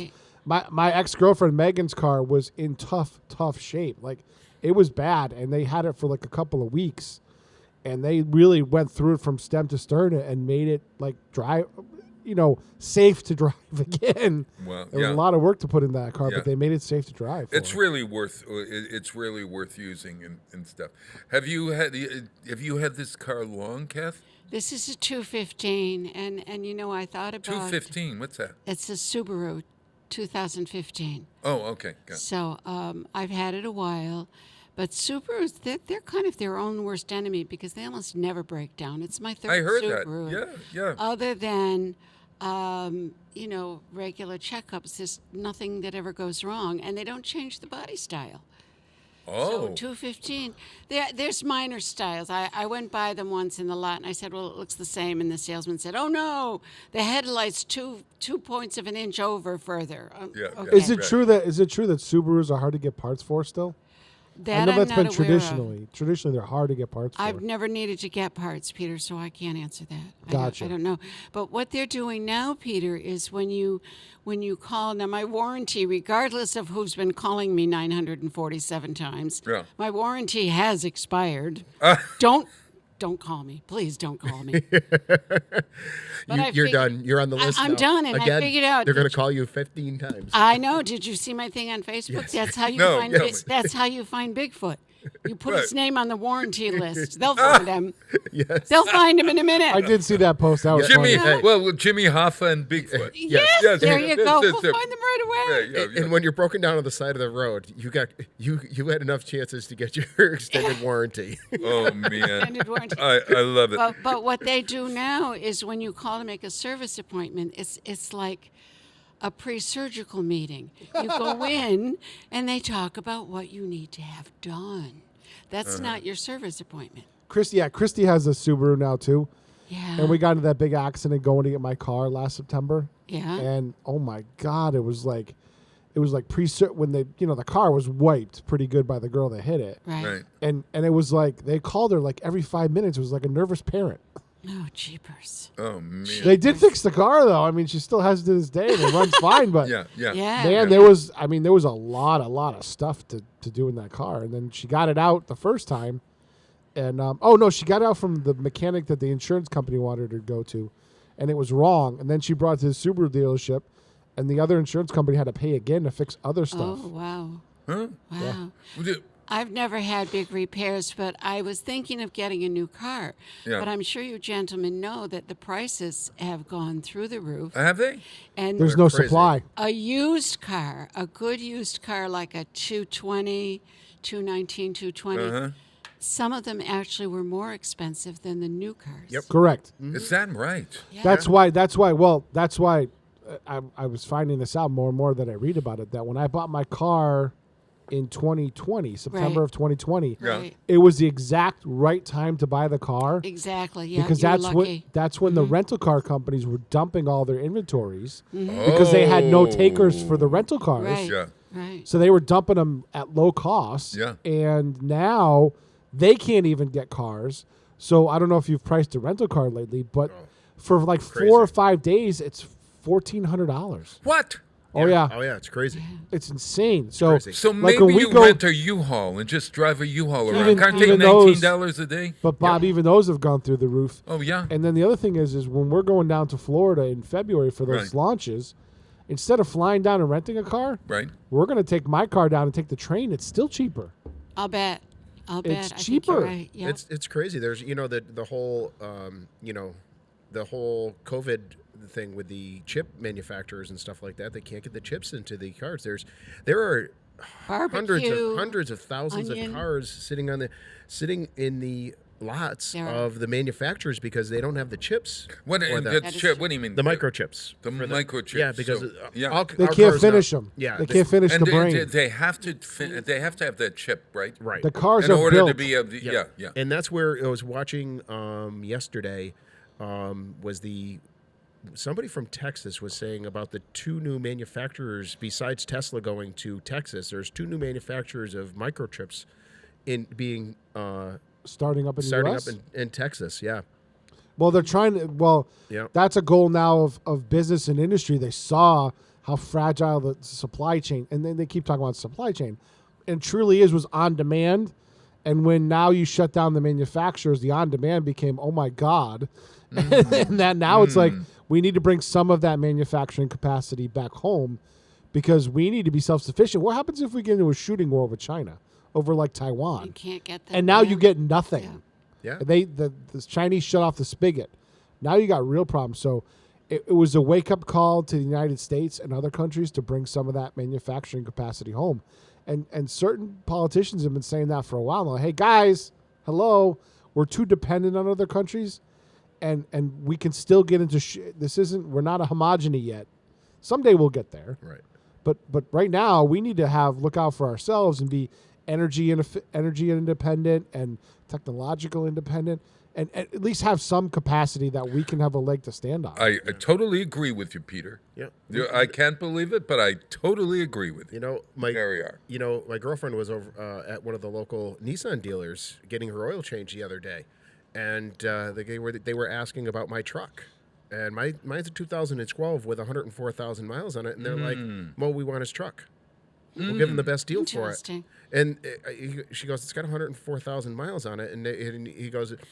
And she goes, he doesn't have a car payment. He doesn't want one. And I don't want one right now. No. No. But, they're going to offer me, more money than it's worth. It's like, at what point in our economy is that going to hurt? Just like houses and housing and everything else. Is that, Yeah. between cars and this like that, like Kathy said, searching for, a car that's 3 or 4 years old is more than they're brand new. It is. It's an interesting situation that we find ourselves in America or in the world right now. Who would ever thought that we'd be in this situation where we don't really, we've never been here before, so we don't know how to act in that situation, I don't know. I know, Bob, but that's history in general. No, that's so You know, true. every so many decades. I mean, look at this is the anniversary of Pearl Harbor. Yeah. When you No, talk about that's never true. being in that world again. Yeah. There we were. Yeah. And there are people It's out there 80 that don't even know. years. 80 years. 80 years. Don't even know what it is. And I think we're approaching almost the time that it happened. No, well, listen, Because it I was have a early whole. morning. I have a sheet here that has all of that information on it. Yeah. It was a horrible, absolutely horrible day in the history of the United States. Yeah. Here are just some facts. The attack happened at 7:55 on Sunday, December 7th. 7:55. You're absolutely right, Rick. 7:55, which be is that Hawaiian Eastern time. Standard or I think that was Hawaiian. Hawaiian time. Hawaiian time. So- Oh, gotcha. Yes, because it There's- was 11. Because it was 11 something. They're like, how many hours? 5 hours? Oh dear Lord, I Oh, don't know. please. There are a lot of time zones behind. What do you think? How many Look hours? It's got to be more than 5 hours. Let's do the Google thing. Probably 3 hours from 3. I'd say 6 hours. Would you say? I really don't You know. want to take a shot at it? I would go with 5 or 6, but I don't know. I can't. Yeah. It's Rick will tell us. The attack lasted 110 minutes from 7:55 until 9:45. The Japanese launched the airplanes in 2 waves, approximately 45 minutes apart. When Commander Michito Fuchida called out "Tora, Tora, Tora" upon flying over Pearl Harbor, it was a message to the entire Japanese Navy telling them they had caught the Americans totally by surprise. Wow. But Bob, you might want to tell your audience, because we have, maybe our viewers are younger, what Pearl Harbor actually was. Well, why don't you tell them? Hey, hi. Somebody's waving to me over there. Yeah, they are 5 hours. Only 5 hours. Yep. Oh, 5 hours behind Springfield. Yep. Geez, I would have said much more. I just did the math, and it says it right here in front of me. Oh, it says, I don't know. I clicked on this website, and it says that. So, we were not in World War II until Pearl Harbor. Correct. We were not in World War II. Even World War I and World War II, there was a strong anti-war movement in the country. Yeah. People did not, and some presidents were elected on that. For example, Wilson was elected in World War I. Yeah. On that standing, I will not get you into the war. Yeah. I have no idea what that is. Oh, Peter? Somebody's marching on us. Peter. I think Peter is. that? is Oh, is that what it is? what's that noise? So, What noise? I don't know. World War II, obviously, we had the Thunder. Axis powers in Was there a train going by? Europe between Italy and Germany, but Japan was also waging war in the Pacific. They wanted control of the Pacific shipping in the Pacific area, and the only way they could do that was to get the United States out of Pearl Harbor. There is an awful lot of dissension, and I'm sure you two are aware of it because you're both invested in some of this information. But there's a lot of information out there on whether or not we knew. Yes. Whether we knew or not maybe isn't the issue, but we were not prepared for that type of an assault because the Japanese launched a massive assault. The only thing that sort of saved the United States is that not all of our ships were in harbor at the time. But they did do a massive amount of damage to the United States Navy, but little did they know that they had unleashed a giant. Oh, my gosh, yes. Because once that happened, the U.S. kicked into high gear. In a short period of We're time. turning out ships and airplanes like nobody's Oh, business. man. 4 of the American battleships stationed in Battleship Row were sunk. Another was capsized, and a 6th run aground. And the Arizona exploded when a bomb breached its forward magazine. Approximately 1,100 U.S. servicemen died on board. 11 ships were sunk. 2,343 men were killed. 1,272 were wounded, and 960 left missing. Just incredible. Only 28 Japanese planes were shot down, and 5 midget submarines sunk. This is the famous Day of Infamy speech. I guess is that the one where we have no fear? No, that's his a different inaugural. one. Got it. This is a day. This is what Roosevelt said. This is a day that will live in infamy. I got it right here. You are so smart. A date which will live in infamy. In infamy, yeah. Thank you. You're welcome. Yeah, and we declared war on Germany and Italy at December 11th after they declared war on the U.S. The dropping of atomic bombs on the Japanese cities of Hiroshima and Nagasaki helped bring an end to World War II in 1945. So, at any rate, Have either of you been to Pearl Harbor? No, but I'd love to go. I've never been to Hawaii. I've always wanted to go. So maybe that'll be it. You know, I have friends who have gone, and they have gone to the USS Arizona Memorial, and they can you see it? You can actually see the boat, and it is still leaking oil Right, or fuel I knew into that. the Yep. thing. really. Where you can see the oil slick, and they told me it is the most eerie I'll bet. place to be. It is so quiet. Yeah, You're in the middle of a large harbor yeah, of a naval base. yeah. And they said it's so eerily quiet. Wow. I felt And the it's same way at the concentration camps in Europe. Yeah, and that's what they said. Auschwitz, the Kachel. And they said even the ships passing by the memorial are somewhat drowned out. Makes me cry. Yeah. It is, and they says that when they were on the memorial itself, there were 3 Navy ships that were either coming in or going out, and the decks are lined with the sailors saluting the memorial as they're going by. Oh man! And it says you can't even hear the hum of the motor, the engines in the boats. Yeah. And that's how eerie it is. Silence. Yeah. Oh man. So, Wild. But we remember this today as I remember it through the history books and stuff like that. Obviously, I wasn't alive then. None of us Be were. interesting to see what kids know about this today. Yeah. Is it something that's still taught in? I have no idea because I was our history elementary, classes? so I really don't know. Yeah. And it's something that should be, I mean, even watching the documentaries and things like that to understand of the process of that went up into it, and they say hindsight is 20/20 vision. Correct. And but the events leading up to it, and like you said, there's a controversy of whether we knew about it or whether we didn't. There were some. I know that the documentaries I saw that there was supposedly a squadron of American planes that were supposed to be coming in. The Japanese were mistaken for. Back then they didn't have RF. I think I heard RFD. that. They heard the planes and they didn't have they didn't have identifying marks that they do now, that they know who's an enemy or our aircraft or whatever, like they do now. Sure. So that was the whole thing, and wow. And the whole declaration of war, the Japanese wanted to declare war on the United States before they bombed Pearl Harbor, but.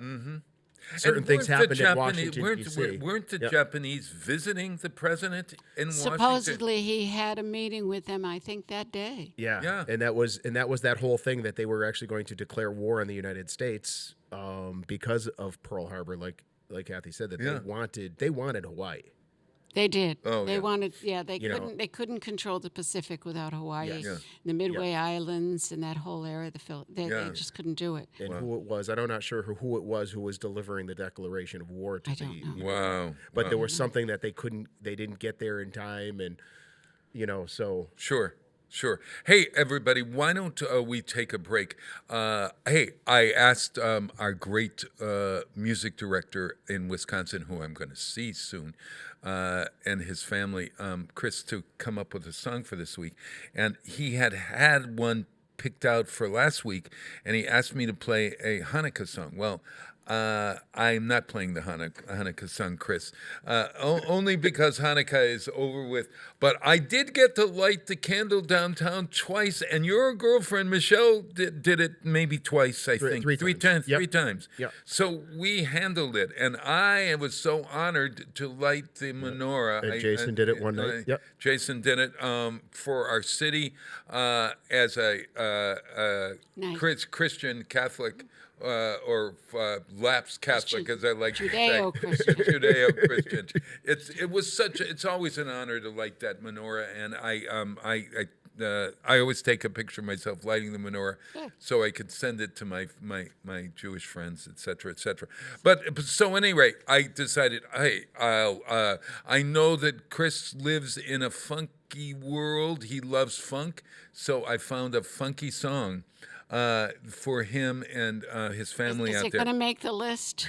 What do you rate it? What do you rate it? I don't know which song he's Laura Nyro wrote a great song called Stone Soul Picnic. Ah, yes. Yeah, you remember that? But I love this. Fifth Dimension. Yeah, I love this more than anything because it's a funky song, Stone Soul Christmas, and the person that sings it is great. Listen to this name, Binky Griptite. Binky Griptite. Sounds like a pole dancer. Yeah. Sounds like a porn name. Well, sorry. Griptite. Yeah, not going. I don't know. Don't. It sounds like somebody. You know better. When you want this for your mechanic, I mean your No. car mechanic, Griptite, Mr. I don't know whether I like Binky to do it, but I want a Mr. Griptite. I don't know. At any rate. Yeah, look at this high. There are so many ways to go here, Rick. And now here comes the music. Thank you, Peter. Here we-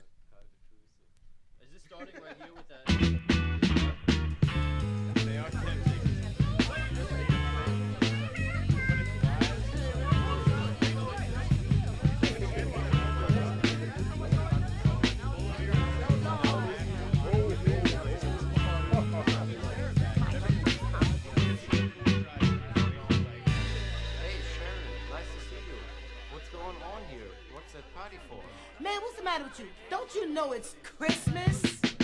Hey, man, come on in here, man. We having fun, man. It's a Christmas party.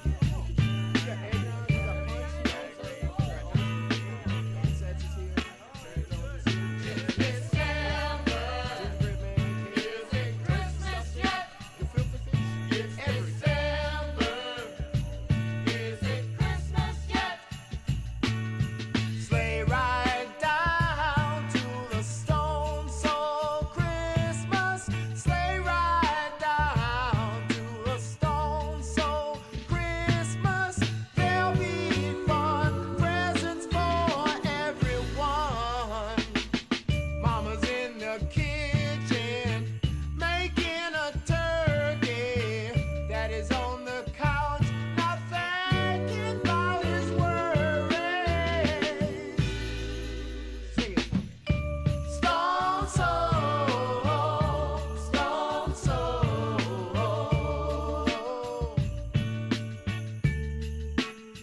Come on and sleigh ride down to the Stone Soul Christmas. Sleigh ride down to the Stone Soul Christmas. We'll have fun. Many songs will be sung. Go and get your family. Gather round the tree now. Look in that box. Whatever could it be now? Thank you, Santa Claus. Stone Soul, Stone Soul.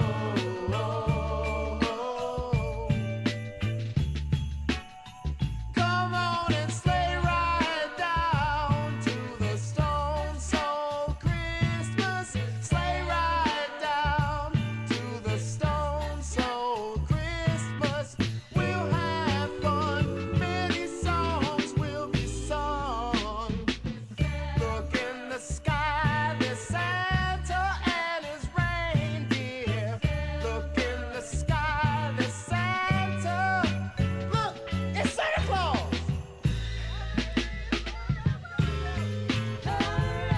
He's coming. He's coming. Santa Claus is coming. Santa, what you gave me, man? You give me what I asked for. You give me that guitar one less ball. No, man. No, I ain't say no. No, I ain't asked for. Support for community radio on WSKB is provided by Betts Plumbing and Heating Supply Company, an independent, family-owned wholesaler serving Westfield for over 50 years, specializing in plumbing, heating, and industrial piping supplies. On the web at bettsplumbing.com or at 14 Coleman Avenue in Westfield. Saturdays were made for polka. Tune in to the Polka Jammer Network starting at 6 a.m. and Polka Hall of Famer Billy Bellina, Breakfast at BB at 8:30. Community Radio. 89.5 WSKB. Live from Studio 120 at Westfield Technical Academy, this is WCPC Channel 15 at 89.5 FM, WSKB Westfield. Every time. Wow, it is Tuesday morning. It is November. No, it's not November.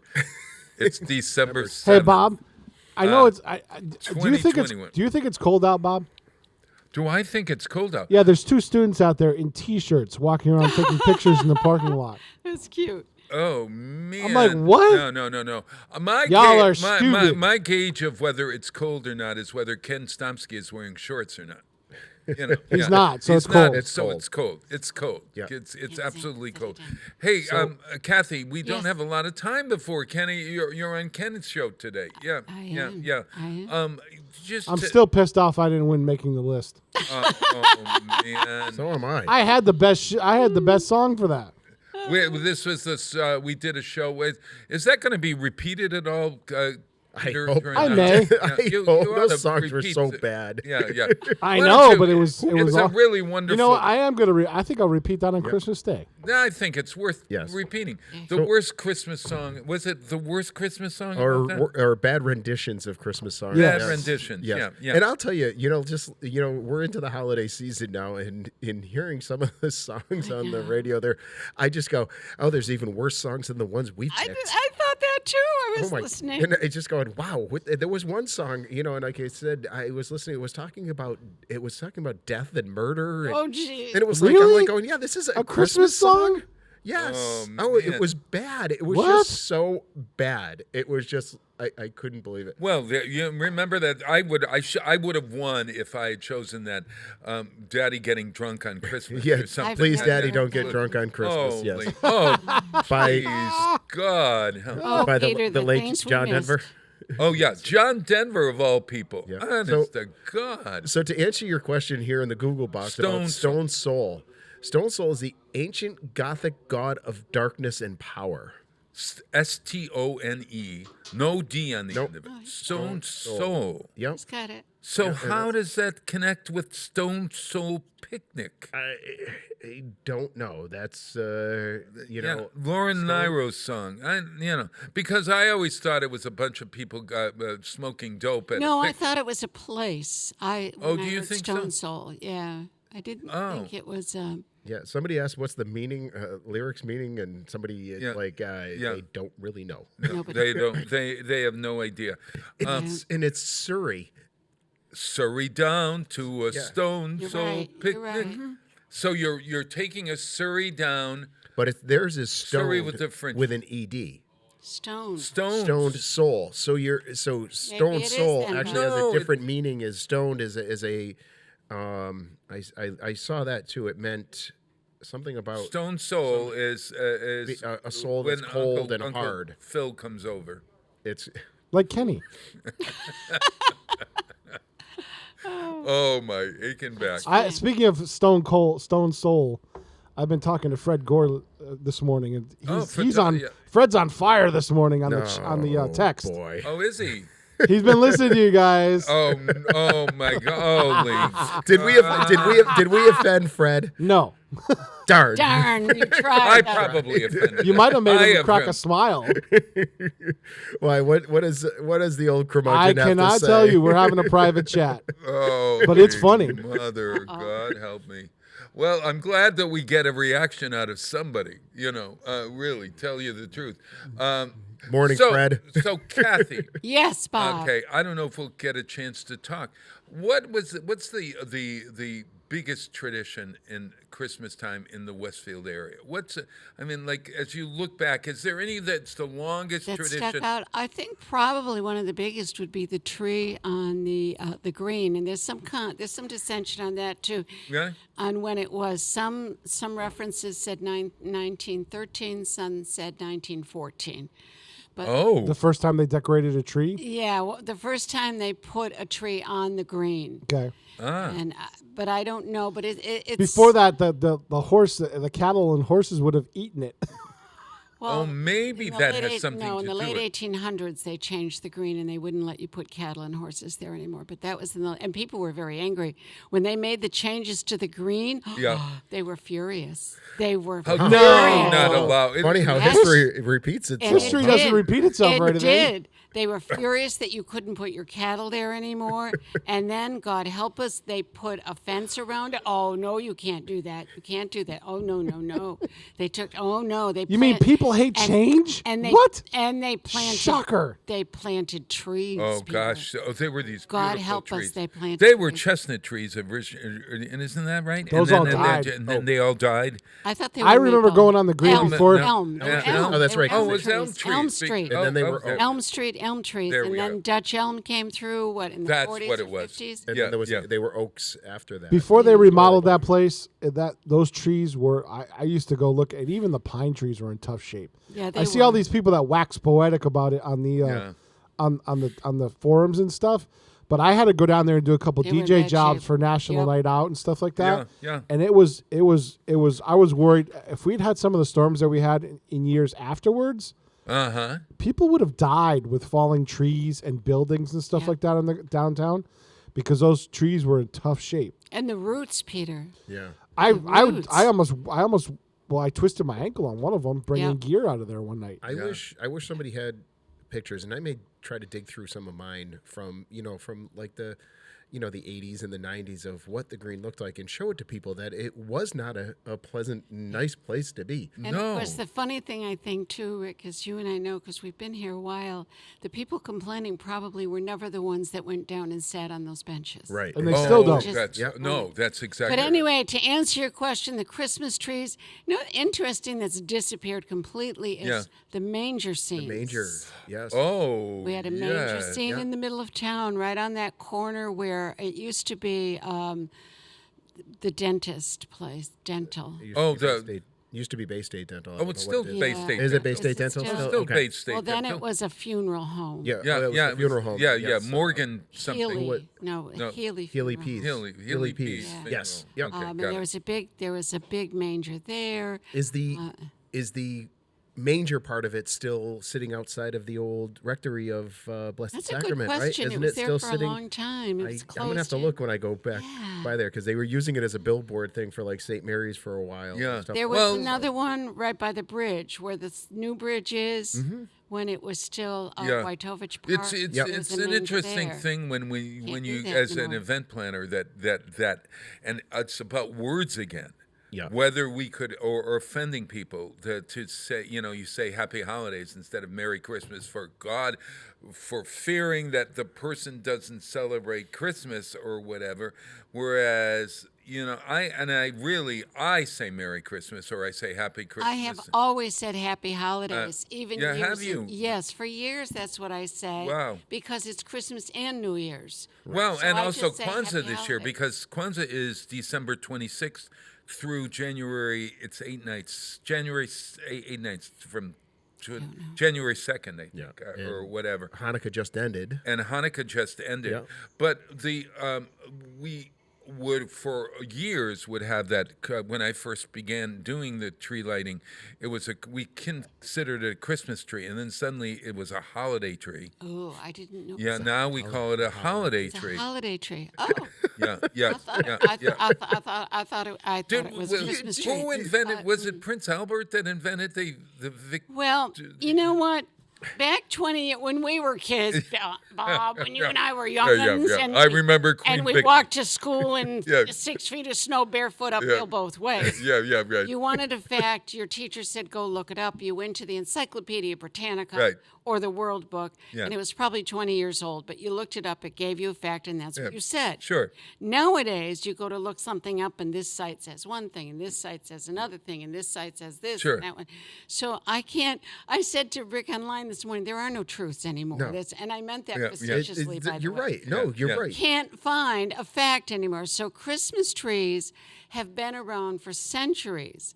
That they brought the tree. The ancient Celts thought it was really something special because it sure. stayed green all year and they Yeah. worshipped it. Yeah. So Because they were pagans. yeah, and then yes, it was a German custom to bring it in and decorate it. who knows when, where, why they did, and supposedly now it's being referenced as a Christian symbol because it's in the site of a triangle. It's a the funny thing is it's a pagan symbol.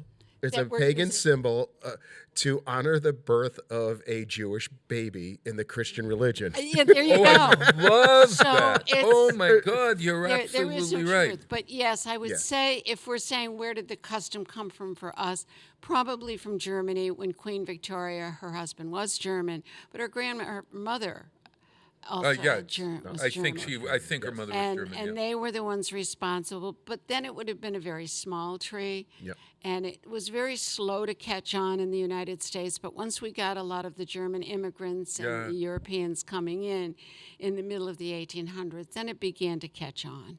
Yeah. But now we have sparkly pink ones and blue ones. Oh, and now we actually have a fake one. We were part of that, trying to figure out how to. We had. You have a tree now? No. We don't have a tree at the 1700s house that I live in. We have greens all over the place and stuff. Yeah. But the downtown tree that we had was really pathetic. It was and so they cut it down, and we had to then figure out what was going to be it, and so that we bought that. The tree, and the tree and the green right now we could raise another money if we wanted another 10 foot to make it taller, and it can grow and grow and grow. But I think it's a perfect height, and we thank the DPW as always for doing it, and the G&E for doing it, and our town looks gorgeous. 7:59 in the morning. Kathy, you got to come back. We enjoyed talking to you. Would you mind getting up at 7 o'clock next time you have your car fixed? Will you come in and join us? I will come in and join you. Yeah. We're on Kenny's show. It's 8 o'clock in the morning. I am going to play. Why don't I play God Only Knows by the Pentatonics, which is from their new Christmas album, or their old Christmas album, God Only Knows. It's a Beach Boys song. This is one of those songs that Kenny doesn't like, that they've said is a Christmas song, when in reality it's not a Christmas song. But God Only Knows, the Pentatonics. Get out there and volunteer, everybody. Happy holidays wherever you are, and be kind to your friends and other people.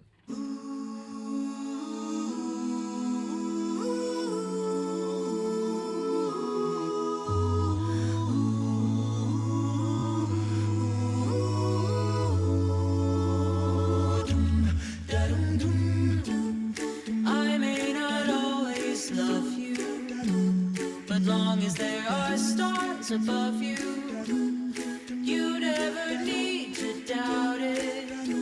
I'll make you so sure about it. God only knows what I'd be without you.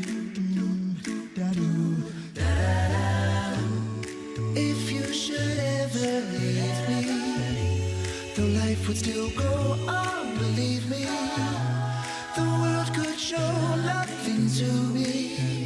So what good would living do me? God only knows what I'd be without